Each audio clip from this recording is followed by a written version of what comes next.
Descubrí a mi esposa infiel con su amante en nuestro baño. Iba a dejarme por él, pero planifiqué la venganza perfecta y acabé con los dos. Si te gustan las historias de traición y venganza, dale me gusta al vídeo, suscríbete al canal y activa la campanita para recibir notificaciones de nuevas historias. Mi nombre es Daniel, tengo 40 años, soy ingeniero civil, un hombre práctico, centrado y leal. Durante 18 años estuve casado con Laura, de 39 años, una dedicada enfermera jefe en un conocido hospital privado de la ciudad. Ambos hemos construido una vida estable, cómoda y casi predecible. Criamos a nuestra hija Lena, que ahora tiene 16 años, con todo el amor y cuidado que podemos ofrecer. Siempre hemos sido vistos como esa pareja modelo, de esas que despiertan admiración y, tal vez, envidia disimulada. Nunca imaginé que mi mundo colapsaría por algo tan trivial como la rotura de una tubería debajo del fregadero. Es curioso cómo a veces la vida se revela en los detalles, ¿verdad? Un simple chorrito, que me sacó de mi rutina ese día, fue el detonante que lo cambió todo. Era un martes cualquiera, de esos en los que te levantas, tomas un café, te enfrentas al tráfico y sigues con tu rutina pensando que todo está bajo control. Recibí una llamada de la señora de la limpieza diciendo que había una fuga extraña en la cocina. Como esa tarde tenía un horario más relajado, decidí volver a casa para comprobarlo en persona. Nada parecía fuera de lo común cuando estacioné. Abrí la puerta principal, pensando ya en herramientas y repuestos. Pero luego lo escuché. Risa ahogada, mitad tímida, mitad íntima. Resonando desde arriba, procedente del baño. El tipo de risa que solo reconoces cuando conoces el alma de la otra persona. Mi estómago se revolvió al instante. No era el sonido que un hombre casado quiere oír cuando llega inesperadamente a casa. Subí las escaleras lentamente. Mi corazón latía tan fuerte que sentía como si el suelo vibrara con él. La puerta del baño estaba entreabierta y por ella salía vapor caliente como si quisiera advertirme que no debía seguir adelante. Pero lo seguí. Y lo que vi fue una escena que nunca desaparecerá de mi memoria, ni siquiera aunque viva otros 100 años. Laura, mi esposa, estaba completamente desnuda en la ducha. Ella no estaba sola. A su lado, un hombre también desnudo reía con ella como si estuviera en plena comedia romántica. Se tocaron como si estuvieran en la suite de un motel barato, no en el baño de la casa donde crié a mi hija. Pero lo peor aún estaba por llegar. No fue solo la risa. Era el sonido de gemidos. Estaba apoyada contra la pared de azulejos, con las manos extendidas allí, y gemía fuerte, pidiendo más fuerte entre susurros y gruñidos que parecían desafiar cualquier noción de vergüenza o conciencia. Ella estaba entregada a él de una manera que nunca había visto, ni siquiera conmigo mismo. El tipo de entrega que no se puede improvisar. Eso surge de la repetición, de la confianza, del deseo alimentado en secreto. Me quedé paralizado. No solo por la traición física, sino por la crueldad emocional de ver a la mujer que durmió conmigo durante casi 2 décadas suplicando por otro hombre en nuestro baño. Se tocaron como si estuvieran en la suite de un motel barato, no en el baño de la casa donde crié a mi hija. El hombre era Brian, de 41 años, fisioterapeuta del hospital donde trabajaba Laura. Ya lo había visto un par de veces, en fiestas de empresa, eventos de fin de año. Siempre pensé que era el típico buen chico, amigable, guapo, el tipo que a todos les gusta. Nunca se me pasó por la cabeza que él sería capaz de cruzar una línea tan grotesca.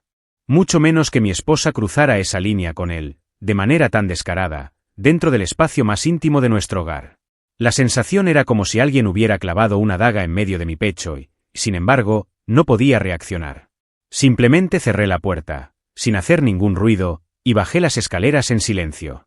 No hice ningún escándalo. Salí como si estuviera en trance, como si mi alma se hubiera desconectado de mi cuerpo. Cada paso fuera de esa casa parecía pesar toneladas. Cuando entré al auto, me temblaban las manos, pero tenía los ojos secos. Todavía no había asimilado completamente el centavo, pero algo dentro de mí ya había cambiado. Mi mundo, mi visión de Laura, del matrimonio, de la confianza, todo empezó a desmoronarse allí. Y aunque el dolor aún no se había manifestado en forma de lágrimas, la ira estaba incubada, latente, esperando el momento adecuado para estallar. Y supe que esta historia no terminaría en silencio. Quizás lo más extraño es que, en ese momento, no tenía ganas de enfrentarlos. En cambio, me quedé allí, tratando de entender lo que vendría después. Era como si mi cerebro estuviera procesando un rompecabezas de 1000 piezas con las manos atadas. Solo sabía una cosa: si ella era capaz de hacerme esto, en nuestra casa, con un compañero de trabajo, y aún así reírse de ello, entonces necesitaba sentir el peso de lo que hizo. Pero no sería con gritos ni bofetadas. Sería con estrategia. Porque, a partir de ese momento, ya no fui el marido traicionado. Yo era el hombre que iba a poner fin a su farsa. Y esa fue solo la primera pieza en el tablero. Conducir después de ver eso era como intentar pilotar un avión en la oscuridad con los ojos vendados. Ni siquiera recuerdo exactamente cómo llegué a la esquina de nuestra calle, pero cuando estacioné, mi cuerpo todavía temblaba. Me quedé dentro del auto, con las manos firmes en el volante, mirando al vacío, mientras el sonido del agua de la ducha y los gemidos resonaban en mi cabeza como una tortura repetitiva. ¿Sabes cuando el tiempo se ralentiza y cada segundo parece una eternidad? Eso fue todo. Una especie de desesperación silenciosa, asfixiada, que te desgarra por dentro pero no te deja caer. Y allí, en el silencio del auto, con el corazón destrozado, entendí que necesitaba esperar.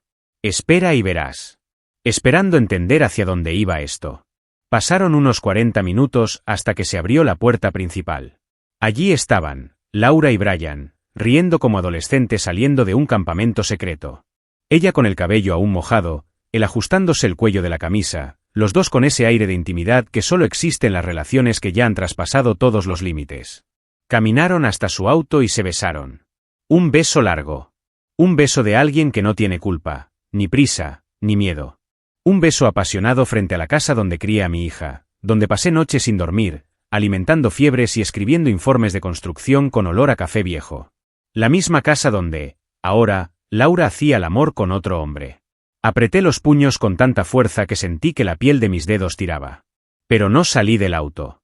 No toqué la bocina. No me detuve. Solo miré. Con mucho. Como un fantasma.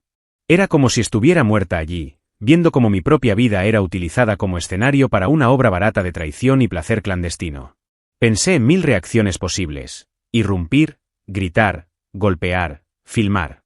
Pero nada parecía suficiente. Nada se sentía bien. Porque la ira que sentí no fue fuerte. Era una ira fría. Estratégico. Letal. Y fue ahí que entendí, este dolor que me causaban no iba a terminar con una pelea. Terminaría en desastre. Pero no el mío. Regresé a casa horas después, cuando ya no había nadie más. Todo quedó exactamente como lo dejé. Excepto por la toalla mojada en el suelo del baño y el olor a jabón de hombre que nunca compré. Me senté en el borde de la cama, miré el armario vacío y comencé a hacer planes. Sabía que Laura era metódica. Conocía sus horarios, rutinas. Y comencé a armar el rompecabezas. Cada detalle de esa traición se volvería contra ella, y contra él también. No sería simplemente un hombre traicionado. Sería el autor de una caída. Uno que comenzaría lentamente, y terminaría como una avalancha. Curiosamente, no lloré esa noche. Ni siquiera cuando me acosté en la cama y sentí el espacio vacío a mi lado. Era como si mi corazón se hubiera entumecido, pero mi mente funcionaba a toda velocidad. Pasé horas revisando recuerdos, reorganizando certezas, reemplazando el amor por el cálculo. Había algo casi clínico en la forma en que lo afrontaba. Era como montar un proyecto de demolición, hay que estudiar la estructura antes de derribarla. Laura me había destruido por dentro, pero tuve tiempo. Y ahora yo también tenía un objetivo. Ya no se trataba de salvar el matrimonio. Se trataba de hacer justicia. Y la primera parte de ese plan comenzaría con algo simple pero poderoso, la observación. Si pudo engañarme durante tanto tiempo, necesitaba entender cómo lo hizo. ¿Cuántas mentiras caben en una semana? ¿Cuáles son las señales que me perdí? Porque antes de actuar, necesitaba conocer el campo enemigo. Y el enemigo, en ese momento, dormía a mi lado, como si nada hubiera pasado. El silencio fue mi primera arma. Y paciencia, el escudo que usaría para cavar cada centímetro del hoyo donde pondría a pudrir su reputación, y la de él. Todo iba a empezar, pero en el momento justo. Esa noche, después de que ella durmiera, me senté en la sala, solo, con la luz de la lámpara encendida y mi corazón todavía en silencio, pero mi cabeza funcionando como un laboratorio de guerra. Fue la primera vez en mi vida que me vi como un espía. Cogí el viejo móvil de Lena, un modelo que había dejado tirado en un cajón después de cambiarlo por uno nuevo. Todavía estaba configurado con el wifi de la casa. Bingo. Actualicé las aplicaciones, instalé una VPN y creé un perfil de Instagram falso. Nada demasiado sofisticado, solo lo suficiente para parecer real. Era hora de entrar al mundo donde se movían sin máscara. Empecé a seguir a Brian con el perfil falso. A los pocos días aceptó la solicitud. Por supuesto, pensó que ella era simplemente otra profesora de pilates del lado sur. El ego de los sinvergüenzas es siempre el eslabón débil. A partir de entonces fue como abrir una caja fuerte llena de trastos. Fotos del sonriendo en cafeterías, historias de vino barato con la leyenda Noche Especial, imágenes en ángulos sospechosos que mostraban partes de una casa que, lamentablemente, reconocía bien. Pero lo que más me llamó la atención fue la frecuencia con la que interactuaba con una mujer llamada Carla. Fui tras Carla, 38 años, profesora de secundaria, madre de 2 niños pequeños, y esposa de Brian. Eso me dio una descarga eléctrica. Ella estuvo casada con él todo este tiempo. Y no solo me engañó a mí, también la engañó a ella, a los niños y a toda la estructura que pretendía sostener. Entré a su perfil con el mismo cuidado. Había fotos familiares, vídeos de niños, cenas de celebración de cumpleaños. Imágenes felices, llenas de mentiras. Era un espejo de lo que Laura y yo parecíamos ser durante años. Y supe, con amarga certeza, que ella merecía saber la verdad tanto como yo merecía venganza. Empecé a juntar todo. Fui meticuloso. Descargué impresiones de mensajes intercambiados entre Brian y Laura en comentarios, interacciones públicas que ahora tenían otro significado. Encontré una selfie de ellos dos en el baño de mi casa, el mismo donde los pillé. La geolocalización activada lo reveló todo. Encontré fotos en restaurantes donde decía que estaba en el turno de noche. Vídeos de manos entrelazadas. Un primer plano de él besándola en el hombro frente al espejo de un hotel. Cada imagen era un cuchillo. Pero cada cuchillo era también una bala cargada en el momento justo. Creé carpetas organizadas en mi cuaderno, con fechas, horas, ubicaciones y nombres. No solo quería demostrar la traición, quería hacer imposible la negación. Esta no sería una de esas historias en las que el traidor se sale con la suya diciendo que no es lo que parece. Iba a ser exactamente lo que parecía, documentado, sellado y con recibo. Me sentí como un investigador privado en una película de cine negro, pero con la ventaja de conocer ambas caras de la moneda. Sabía cómo actuaba Laura cuando quería manipular. Y sabía que Brian era lo suficientemente estúpido como para dejar huellas. Pensaron que eran inteligentes. Eso hizo que todo fuera más fácil. Mientras tanto, en casa, Laura seguía su rutina. Besos en la frente, mensajes de WhatsApp diciendo buenas noches amor, planes para el fin de semana. Ella no tenía idea de que yo ya lo sabía todo. Que ya tenía pruebas. Que cada uno de sus falsos gestos estaba siendo vigilado por alguien que ya no era marido, sino juez. No iba a jugar esas cartas todavía. Necesitaba esperar el momento exacto. Porque la buena venganza no es solo explosiva, es quirúrgica. Y cuando encontrara la escapatoria, la que haría que la verdad explotara con efectos secundarios, felizmente apretaría el gatillo. Esperé el momento adecuado. Ese tipo de momento que no se crea, se revela por sí solo. Carla publicó una foto de sus hijos en una presentación escolar, con la leyenda La familia lo es todo. Eso me dio un nudo en la garganta. No solo por la hipocresía allí expresada, sino porque entendí, ella todavía vivía en la ilusión. Y nadie merece vivir en una mentira tan brutal.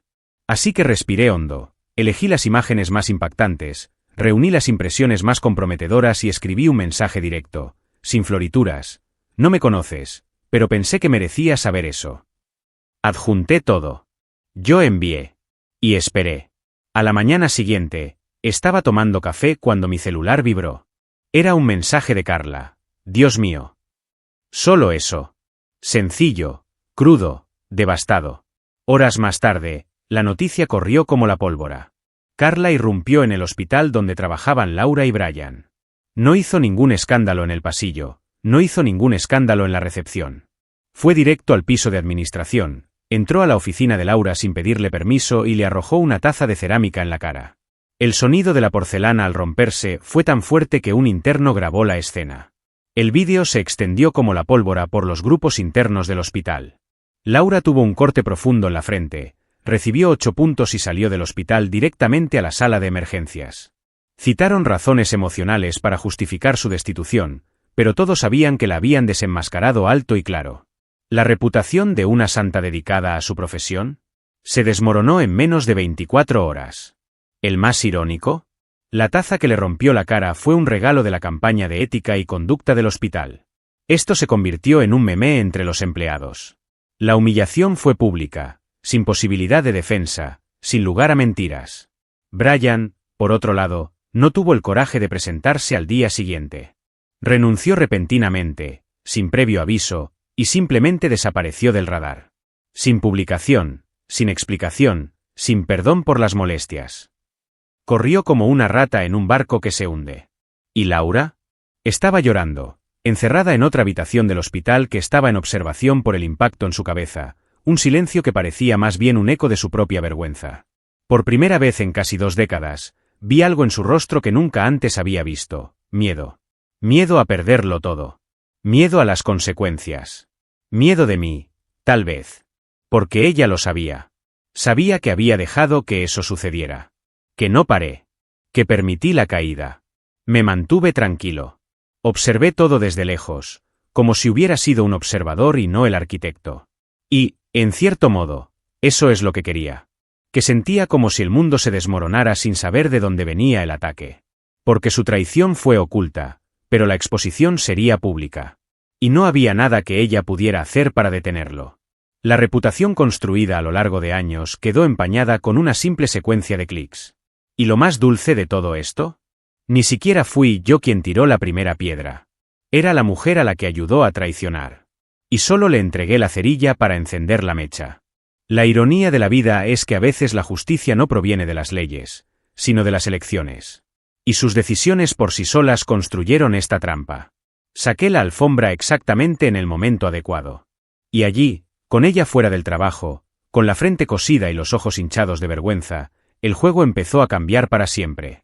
Pero esto todavía era solo el comienzo. Porque el verdadero enfrentamiento aún estaba por llegar. Y esta vez no habría risas ni gritos. Solo palabras nítidas y una frase que nunca olvidaría. 2 días después de la explosión del hospital, Laura regresó a casa. Llegó con la frente vendada, los ojos hundidos y la mirada de quien no sabe dónde pisar. Estaba en la cocina, tomando café en silencio, cuando escuché que la puerta se abría lentamente.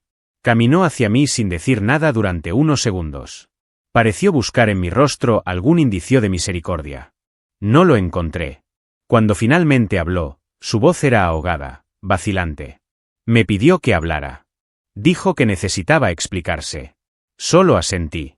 No porque quisiera escucharlo, sino porque sabía que ella necesitaba revelar lo que había estado ocultando.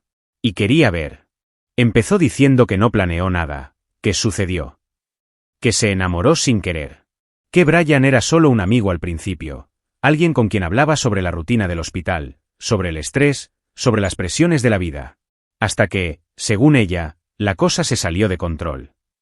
Usó esas frases clásicas que parecen sacadas de un mal guión de telenovela. No quería hacerte daño. Fue solo un escape. Todavía te quiero. Y lo peor de todo, te lo iba a decir, después de que Lena cumpliera 18 años. Eso me atravesó como un puñetazo. ¿Entonces ella estaba planeando engañarme por otros 2 años? Ella lloró. Él se encogió. Estaba temblando. Su voz era ahogada y sus ojos pedían piedad. Dijo que la pelea con Carla fue un accidente, que ella quedó traumatizada y que perdió su trabajo. Que Brian se había ido y que ella no tenía a nadie. Me miró a los ojos y dijo que solo quería una segunda oportunidad. Tenemos una historia, Daniel. No la desperdicies toda. Me quedé en silencio. La dejé hablar. La dejé retorcerse de culpa y vergüenza. Y cuando su llanto empezó a convertirse en sollozos desesperados, finalmente respondí. Pero mis palabras no vinieron con un grito. Vinieron como una espada. No cometiste un error, Laura. Construiste una traición. Ladrillo a ladrillo. Dentro de nuestra casa. Sabías lo que estabas haciendo. Lo querías. Te gustó. Ella trató de defenderse, pero no la dejé. Y ahora vivirá con las consecuencias. Me levanté, la miré profundamente a los ojos y agregué, no solo traicionaste nuestro matrimonio. Traicionaste el hogar de nuestra hija. Traicionaste la confianza de quienes te dieron todo. Su rostro decayó. Intentó tocar mi mano, pero retrocedí. En ese gesto comprendió que ya no estábamos nosotros. Solo ruinas. Esa noche durmió en la habitación de invitados, pero no pudo dormir. La oí llorar a través de las paredes, ahogada, cansada, desesperada. Una parte de mí se preguntaba si todavía sentía algo. Pero lo que quedó allí fue solo respeto por mí mismo. Me miré al espejo y vi a alguien que sobrevivió. Y ahora necesitaba proteger lo que quedaba de su vida, especialmente a Lena. Porque si Laura pensaba que lo peor ya había pasado, todavía no tenía idea de lo que estaba por venir. La herida estaba abierta. Pero lo que realmente me destruyó aún no se había dicho en voz alta. A la mañana siguiente, una voz más frágil de lo que esperaba resonó en el pasillo. Era Lena. Ella había oído todo. En parte hablando, en parte llorando, en parte mi respuesta. Y lo que ella me dijo cambiaría todo. Pero eso, bueno, eso vino después. Esa mañana miré a mi hija y me di cuenta, ya no era una niña. Había crecido de forma brutal.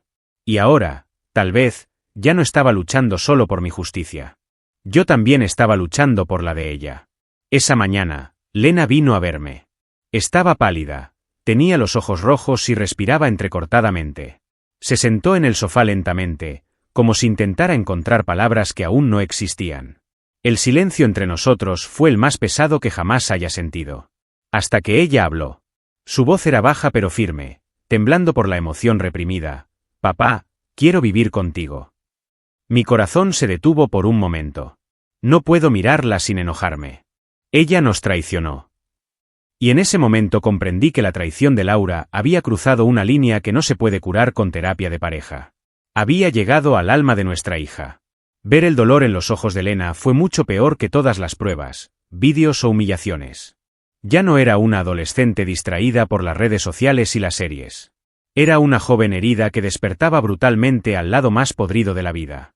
Y lo peor, todavía intentaba mantener la compostura, como si no quisiera abrumarme. Abracé a mi hija como si el mundo entero se hubiera derrumbado a nuestro alrededor. Dijo que nunca más necesitaría tragar nada. Que ella tendría un hogar seguro conmigo, lejos de mentiras. Lejos de ser promesas vacías. Y en ese abrazo empezó a nacer una nueva familia. Nosotros dos. Empezar de nuevo. Laura intentó discutir. Dijo que Lena estaba emocionalmente conmocionada, que era solo una fase, que necesitaba tiempo para reconectarse. Pero ya era demasiado tarde. Porque allí no estaba solo el dolor de la traición, era el sentimiento compartido de traición. Laura no solo me traicionó a mí, traicionó el espacio donde creció nuestra hija, el piso de nuestra casa, los almuerzos dominicales, los cumpleaños, las navidades. Lena no quería escuchar excusas. Solo quería distancia. Y por mucho que me rompiera por dentro, lo entendí, ella también estaba haciendo lo que yo tenía que hacer. Corta el cordón de las mentiras. Y libérate. En los días siguientes comenzamos a reorganizar nuestras vidas. Fui a la escuela, actualicé los documentos de Lena, hablé con el coordinador. Le preparé una nueva habitación, tal como ella quería, con carteles, estantes nuevos y un rincón propio. Cociné más esa semana que en los últimos 6 meses. Nos reímos viendo series viejas, lloramos al final de una película estúpida, compartimos silencios que lo decían todo. No fue perfecto. Pero era nuestro. Una casa cuidadosamente reconstruida, ladrillo a ladrillo, sin mentiras. Estaba reaprendiendo cómo ser padre. Y ella me estaba enseñando cómo volver a ser humano. Lena se convirtió en mi refugio seguro tanto como yo en el de ella. En las pequeñas cosas, un café dejado sobre el escritorio, un buena suerte antes de una reunión, un intercambio de miradas cuando se menciona el nombre de la madre. Creamos un lenguaje silencioso de apoyo, que solo aquellos que han experimentado algo como esto pueden entender. Y por primera vez en mucho tiempo me sentí viva. Herido, sí. Pero completo de nuevo. Porque ahora ya no necesitaba fingir ser fuerte todo el tiempo. Bastaba con estar presente. Y ella lo sabía. Y respondió con una madurez que me conmovió más que cualquier gesto de reconciliación forzada. Laura intentó recuperar el espacio perdido, pero sus intentos sonaron artificiales, casi patéticos. Notas en la puerta, largos mensajes por WhatsApp, promesas de sesiones de terapia familiar. Lena lo leyó, suspiró y lo borró. Con cada intento fallido, Laura parecía más aislada dentro de su propia culpa. ¿Y yo? Solo miré. Porque ahora ya no se trataba de mí. Se trataba de lo que Lena necesitaba. Y dejó claro, con palabras y hechos, que el amor de una madre no basta cuando se destruye el respeto. Y esto, lamentablemente, no se puede reconstruir con excusas. Solo con el tiempo. Y ella, sinceramente, no quería darle ese tiempo. Después de asegurarme la estabilidad de Lena, decidí que era hora de convertir el dolor en acciones concretas. Busqué una abogada recomendada por una compañera de trabajo, conocida por no perder el tiempo con tonterías. Viviane, 43 años, especialista en derecho de familia y conocida en el ámbito jurídico por su precisión quirúrgica.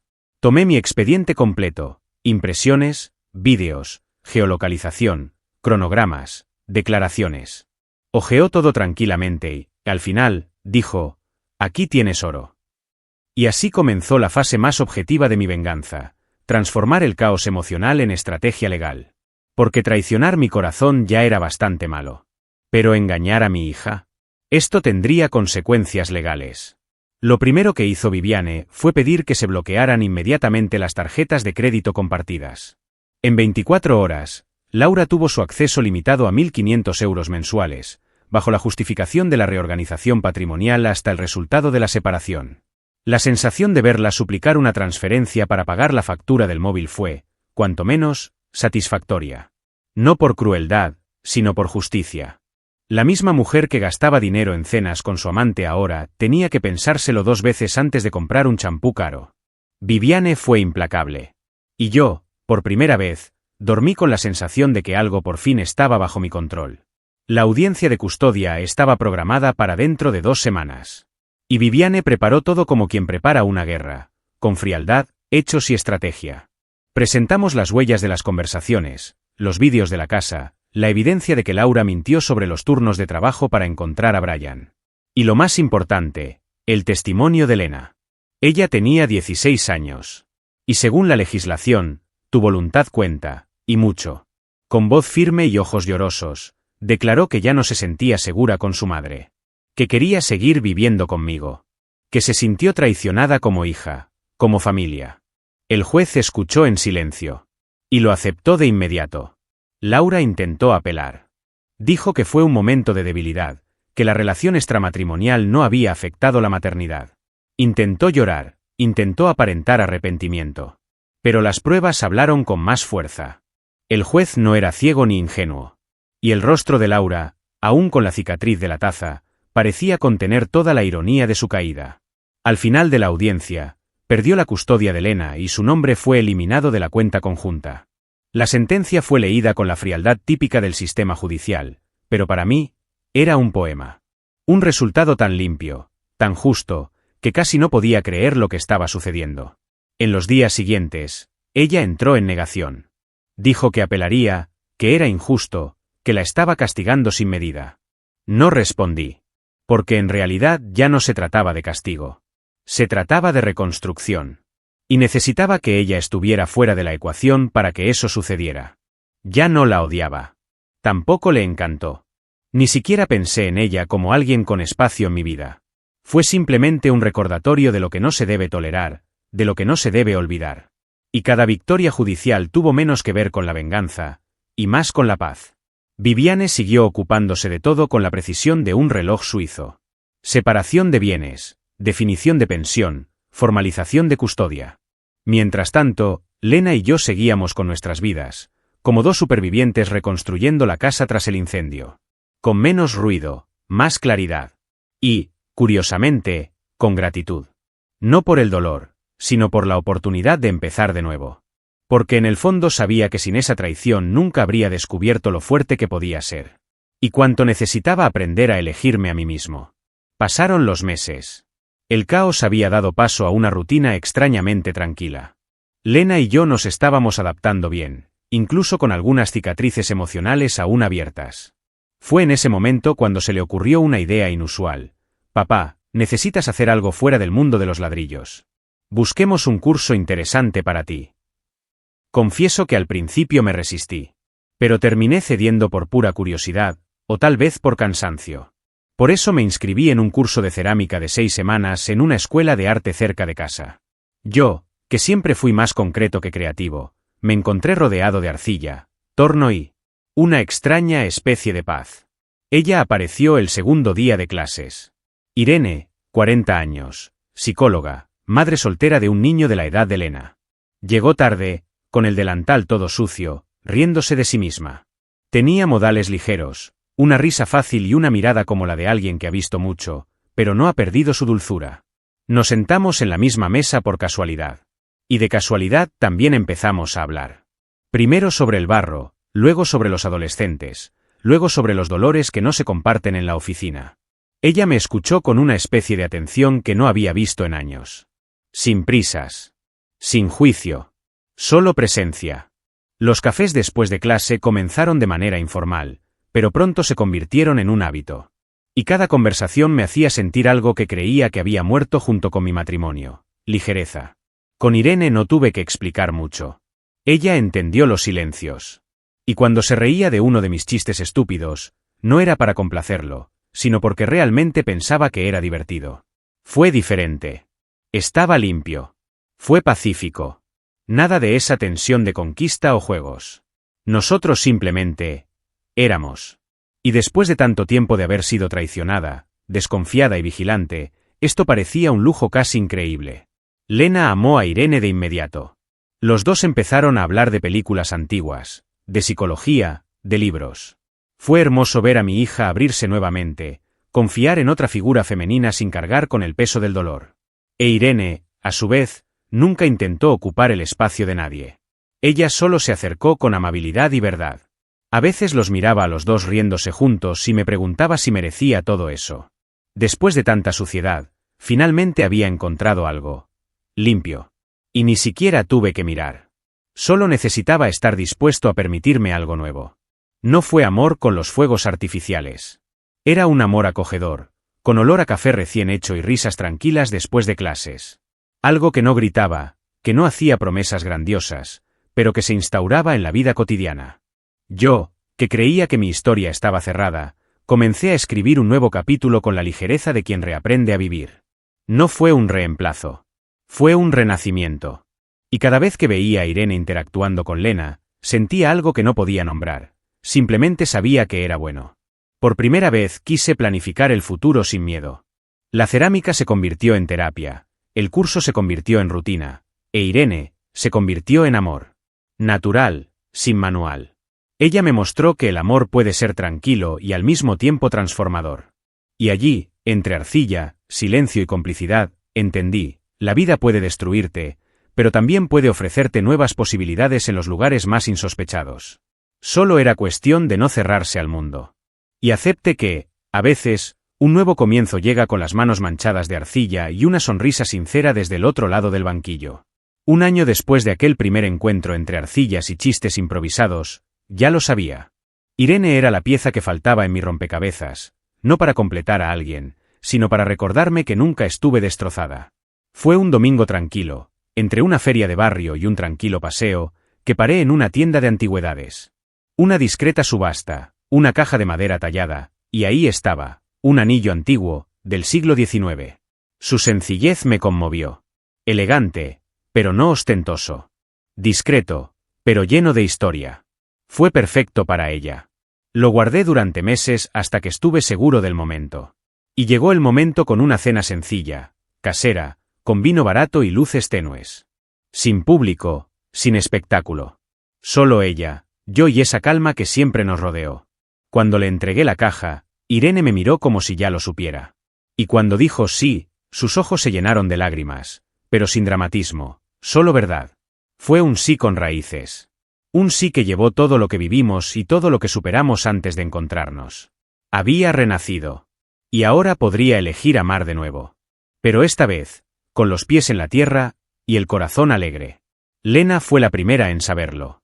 Sonrió, abrazó fuerte a Irene y dijo: ya era hora, papá. Fue allí donde me di cuenta de que ella también estaba sanando. Y que este nuevo capítulo no era solo mío, era nuestro. Creamos juntos un hogar, con rutina, con paz, con silencio cuando era necesario y con conversación cuando dolía.